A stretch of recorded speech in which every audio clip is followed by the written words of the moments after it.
Hello friends, welcome back to my channel. Today we are going to the Paal-Knorr synthesis. It is an useful organic synthesis technique used to synthesize five-member heterocycles such as furan, thiophene and pyrrole. The reaction is between the 1,3-diketone in presence of suitable reagent generating the five-member heterocycles such as furan, thiophene and pyrrole. It was discovered by German chemists Karl Paal and Ludwig Knorr in 1884. It is useful for the synthesis of five-member heterocycles such as furans, pyrroles, and thiophenes. So, as I have shown, 1,3-diketones are used as a starting material to generate the furan in presence of an acidic medium. When we use the phosphorus pentasulfide, we get the thiophene, and when we use the amine, we get the pyrrole. Let us see the mechanism in detail. The mechanism is involved in the three steps. In the first step, the formation of enol or enamine. Depending upon the reagent use, intermolecular cyclization and dehydration. So, in the first step, there is a reaction of protonation of one of the carbonyl bond of an 1,3-diketone. It is protonated. In the second step, there is a attack of this carbonyl oxygen lone pair on this protonated carbonyl atom to generate the cyclic intermediate. Then there is a dehydration. There is a sequence of dehydration to generate the our five-member substituted furan.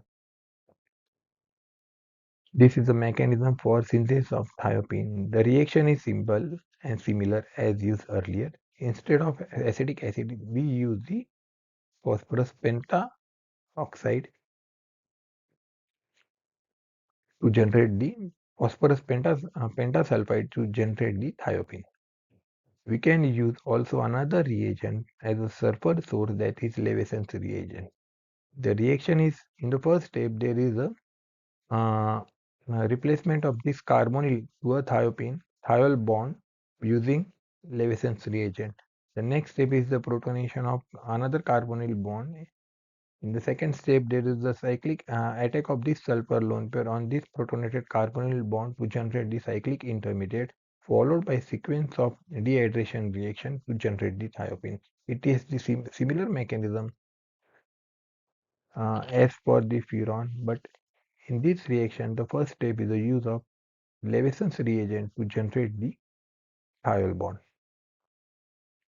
This is the reaction mechanism for the synthesis of an pyrrole. In this reaction, we use the amine instead of amine as a nitrogen source. The first step is the formation of hemiaminal. This hemiaminal attacks on the carbonyl bond, the another carbonyl bond to generate the cyclic intermediate, and there is a sequence of dehydration reaction to generate the pyrrole. The mechanism are almost similar for the furan, thiophene, and pyrrole. In the furan, we use the acidic medium, whereas in the thiophene, we initially use the Levesen's acid to generate the one of the carbonyl bond to a thiol bond, and in the pyrrole synthesis, we use the amine. We generate the hemiaminal or amine as an amine source, which upon the cyclization ends to the pyrrole. So it is one of the valuable reaction for the synthesis of many heterocycles and natural products. It is extensively used for the synthesis in pharmaceutical industry for synthesis of an porphyrin ring, which is one of the key essential or what is it, key compound for this photosynthesis and respiration. And second is the corinoid, which is the compound involved in the vitamin B12 metabolism. So Paal-Knorr synthesis has many application in drug synthesis and in pharmaceutical industry. Hope you like my video. Please share and subscribe.